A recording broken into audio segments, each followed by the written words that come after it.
बिस्मिल्लाहिर्रहमानिर्रहीम नहमदुहु व नुसल्ली अला रसूलिहिल करीम अम्मा बाद फ़अऊज़ु बिल्लाहि मिनश्शैतानिर्रजीम बिस्मिल्लाहिर्रहमानिर्रहीम। सूरह निसा आयत नंबर 84 में अल्लाह फरमाते हैं, मन यशफ़अ शफ़ाअतन हसनतन यकुल लहु नसीबुम मिन्हा। जो कोई सिफारिश करे नेक बात में, उसको भी मिलेगा उसमें से एक हिस्सा। तो अल्लाह क्या फरमाते हैं, जो कोई नेकी करता है, जो कोई अच्छा काम करता है, अगर कोई उसकी मदद करता है, अगर कोई इसकी इआनत करता है और उसका सपोर्ट करता है, तो उस सपोर्ट करने वालों को भी अल्लाह एक गुना उसको भी सवाब देगा। तो नेकी के कामों में जो भी कर रहा होता है, तो उसको अगर कोई सपोर्ट होता है, कोई उसकी मदद करता है, तो अल्लाह उसको भी एक गुना सवाब देता है। जैसे कि मिसाल के तौर पर अगर हम आपको दीन की बातें बता रहे हैं, आप अगर कमेंट्स में माशाअल्लाह भी लिख रहे हैं, तो उसमें भी आपको सवाब मिल रहा होता है। तो कोई भी यानी काम करे, कोई भी दीन की काम करे, तो आपको बढ़ चढ़ कर उससे मदद करनी चाहिए, उसका सपोर्ट करना चाहिए। तो इसलिए यहाँ पर अल्लाह फरमाते हैं, वमन यशफ़ा शफ़ाअतन सय्यअतन यकुल लहु किफ़्लुम मिन्हा। और जो कोई सिफारिश करे बुरी बात में, उस पर भी एक बोझ इसमें से है। अगर कोई बुरी बात का सपोर्ट कर रहा है, कोई गुनाह हो रहा है, कोई चुगली हो रहा है, किसी का झूठ बोला जा रहा है, गुनाह हो रहा है, फहासी हो रहा है, ज़िना हो रहा है, और इसको तरजीह दी जा रही है और उसका साथ दिया जा रहा है, तो उसके साथ देने वाले को भी एक बोझ के बराबर उसको गुनाह दिया जाएगा। तो इसलिए हमें इस बात से इज्तनाब करना चाहिए कि अल्लाह ताला हमें नेकी के कामों में इआनत करने वाला, मदद करने वाला बनाए और नेकी के कामों में ज़्यादा से ज़्यादा हमको करने की तौफीक अता फरमाए। तो अल्लाह ताला कितना रहीम है, कितना करीम है कि अगर आप मदद भी कर रहे हैं ना, तो फिर भी उसमें भी अल्लाह सवाब दे रहा है। तो अल्लाह का रहमत हर चीज़ में वाज़े है। अल्लाह अपने बंदों से 70 माओं से ज़्यादा मोहब्बत करता है। एक माँ जितना अपने बच्चे से मोहब्बत करती है, 70 गुना ज़्यादा अल्लाह मोहब्बत करता है। अल्लाह हर चीज़ में बंदों के लिए क्या फ़रमाता है, आसानी फ़रमाता है, ताकि मेरा बंदा किसी भी तरीके से मेरी तरफ़ आए। अल्लाह ताला इंतज़ार करता है अपने बंदे का कि मेरा बंदा मेरी तरफ़ आए, मेरी तरफ़ रुजू हो, और मैं उसके सारे गुनाहों को माफ़ कर दूँगा। मौत से पहले पहले वो जितने गुनाह सरज़द होते हैं, और फिर वो अल्लाह की तरफ़ रुजू करता है, नदामत से आंसू बहाता है, अल्लाह की तरफ़ दौड़ता है, तो अल्लाह ताला सारे गुनाह उसको माफ़ कर देते हैं। तो इसीलिए हमें तौबा करने में जल्दी करना चाहिए, और हमें दीन के कामों में ज़्यादा से ज़्यादा मुआइन और मददगार रहना चाहिए। और बुराई के काम जहाँ भी हो रहे हैं, उसको रोकना कितनी बड़ी सआदत की बात है। अगर हम ईमान क्या है, अगर हम किसी को बुरा काम करता हुआ देखें, तो चाहिए कि हम उसको हाथ से रोकें। सबसे बड़ी चीज़ तो ये है कि हम उसको हाथ से रोकने की कोशिश करें। अगर हम हाथ से रोकने की कोशिश नहीं कर सकते, तो अपनी ज़ुबान से रोकें। और अगर ज़ुबान से भी कोशिश नहीं कर पा रहे हैं, तो हम कम से कम दिल में बुरा चाहे, दिल में बुरा चाहना वो ईमान का सबसे छोटा दर्जा है। तो ईमान, अगर हमने दिल में भी बुरा नहीं चाहा, अगर किसी को बुराई करते हुए देखा, अगर दिल में भी उसको बुरा नहीं माना उस बुराई को, तो गोया कि हमारे अंदर ईमान ही नहीं है। तो कितनी बड़ी बात है। तो हमें चाहिए कि हम अपने ईमान को पुख्ता करें। हम ईमान को, जितना हम ईमान की दावत देंगे, उतना हमारा ईमान बढ़ेगा। जितना हम ईमान की मेहनत करेंगे, उतना हमारा ईमान बढ़ेगा। और जितना हम ईमान की मेहनत करना छोड़ देंगे, तो ईमान जो है घटना शुरू हो जाएगा।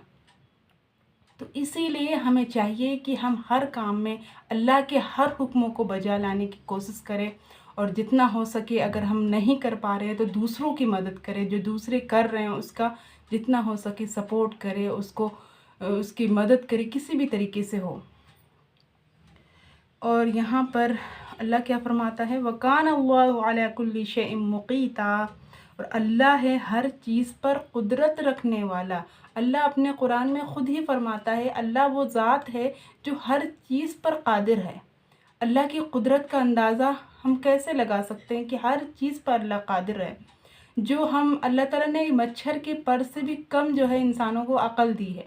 हम अक़ल के मुताबिक ही उसको सोच सकते हैं, लेकिन अल्लाह ताला ने हर चीज़ पर कादिर है। अल्लाह वो कर सकता है जो हम सोच भी नहीं सकते, जो हमारे वहम गुमान में भी नहीं है, वो अल्लाह कर सकता है। अल्लाह की कुदरत बहुत बड़ी है। اللہ ہر چیز پر قادر ہے، اللہ قدرت رکھنے والے ہیں۔ وَإِذَا حُيِّيتُم بِتَحِيَّةٍ فَحَيُّوا بِأَحْسَنَ مِنْهَا أَوْ رُدُّوهَا، اور جب تم کو دعا دے کوئی تو تم بھی دعا دو اس سے بہتر۔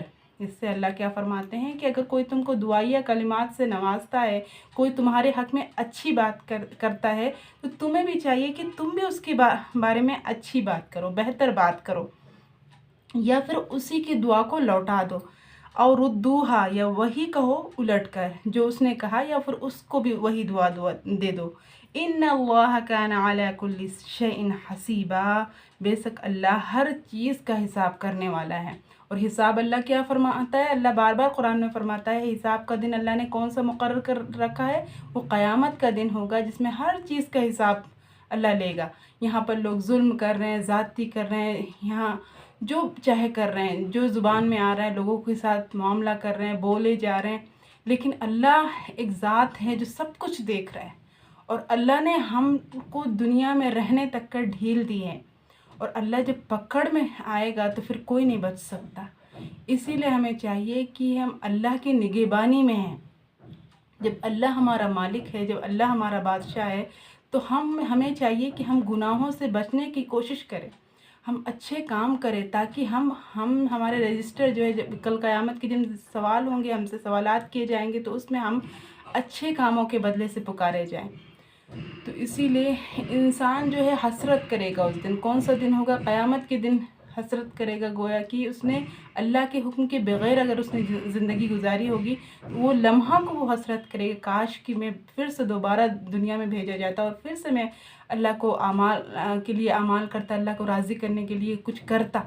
اس وقت مہلت نہیں دی جائے گی۔ یہ دنیا جو ہے دارالامتحان ہے، امتحان کا گھر ہے، کہ ہمیں ابھی سانسیں ہماری چل رہی ہیں، ہمارے زندگی ابھی باقی ہے، اور کب تک باقی ہے اللہ کے سوا کسی کو نہیں پتہ۔ تو ہمیں چاہیے کہ ہم اپنی زندگی کو غنیمت سمجھتے ہوئے اپنے اللہ کو راضی کرنے والے اعمال کریں، اور ہر وہ کام کریں جس سے اللہ اور اللہ کا رسول جو ہے خوش ہوتا ہے، اور نبی کریم صلی اللہ علیہ وسلم کی سنتوں کو زندہ کرنے کی کوشش کریں۔ صحابہ کرام نے جو قربانیاں دی، نبی کریم صلی اللہ علیہ وسلم نے جو قربانیاں دی، تب جا کر ہم تک یہ دین پہنچا ہے۔ تو یہ دین ہمارے لیے بہت بڑی نعمت ہے، جو زندگی گزارنے کا ہمیں صحیح طریقہ بتاتا ہے، چلنے اٹھنے بیٹھنے ہر چیز کا طریقہ اور سلیقہ ہمیں سکھاتا ہے۔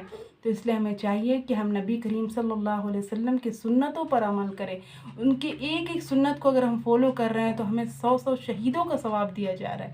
ہر چیز میں اللہ نے ثواب جو ہے بڑھا دیا ہے، اور برائیوں کا ارادہ اگر کوئی کرتا ہے، اگر گناہ کا ارادہ کرتا ہے، تو جب تک کہ وہ کر نہیں لیتا اس کو گناہ لکھا نہیں جاتا ہے۔ تو ہر چیز میں اللہ تعالیٰ نے دین میں آسانی رکھی ہے۔ تو دین کو فالو کرنا کوئی اتنا مشکل کام نہیں ہے۔ اللہ تعالیٰ ہم سب کو جو ہے صحیح طریقے سے علم حاصل کرنے والا اور عمل کرنے کی توفیق عطا فرمائے، اور آپ لوگوں سے گزارش ہے کہ آپ لوگ مجھے دعاؤں میں ضرور یاد رکھا کریں۔ ہو سکتا ہے اللہ تعالیٰ کی نظر میں کون محبوب ہے، کسی کو علم نہیں ہے، تو کوئی بھی بندہ ہے اگر مجھے دیکھتا ہے، مجھے سپورٹ کرتا ہے، تو اسے چاہیے کہ وہ میرے لیے بھی دعا کرے کہ اللہ تعالیٰ میرے اس چھوٹے سے کام کو، ٹوٹی پھوٹی کام کو جاری و ساری رکھے، اور قیامت تک کی جاری و ساری رکھے۔ آخر دعوانا ان الحمد للہ رب العالمین۔ السلام علیکم۔